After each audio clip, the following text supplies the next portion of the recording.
প্রত্যেকের মৃত্যু হয়ে যাবে, এই কথা নিশ্চিত এবং চূড়ান্ত।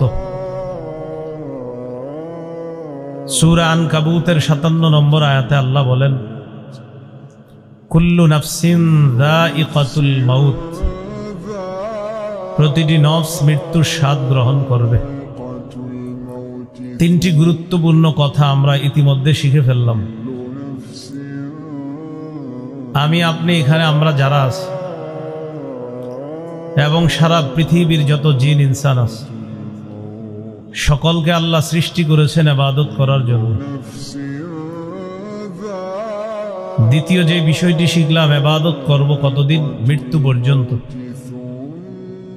তৃতীয় যে বিষয়টি শিখলাম, প্রতিটি নফস মৃত্যুর স্বাদ গ্রহণ করবে।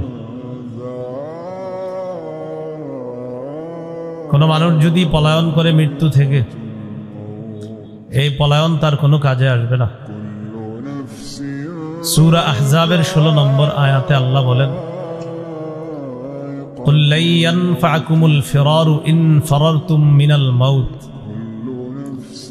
নবী আপনি বলে দিন, যদি তোমরা মৃত্যু থেকে পালিয়ে বেড়াও, এই পালিয়ে বেড়ানো তোমাদের কিছুতেই কোনো কাজে আসবে না। সূরা নিসার 78 নম্বর আয়াতে আল্লাহ বলেন, আইনামা তাকুনু ইউদরিকুমুল মাউত, তোমরা যেখানেই থাকো মৃত্যু তোমাদেরকে পাকড়াও করবে।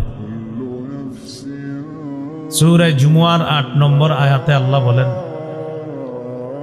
কুল ইন্নাল মাউতাল্লাযী তাফিররুনা মিনহু ফাইন্নাহু মুলাকীকুম, নবী আপনি বলে দিন, নিশ্চয়ই যে মৃত্যু থেকে তোমরা পালিয়ে বেড়াও, এই মৃত্যু তোমাদের সাথে সাক্ষাৎ করবে।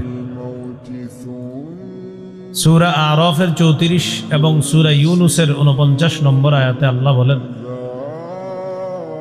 লিকুল্লি উম্মাতিন আজাল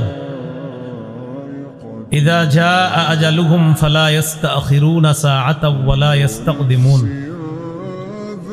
প্রত্যেকটি উম্মতের মৃত্যুর সময় নির্ধারণ করা। যখন মৃত্যু চলে আসবে তখন আগেও না পরেও না, তার নির্ধারিত সময় তার মৃত্যু হয়ে যাবে। অন্য আয়াতে আল্লাহ বলেন, ইন্না আজালাল্লাহি লাআত, নিশ্চয়ই আল্লাহর নির্ধারিত সময় এটা অবশ্যই এসে যাবে।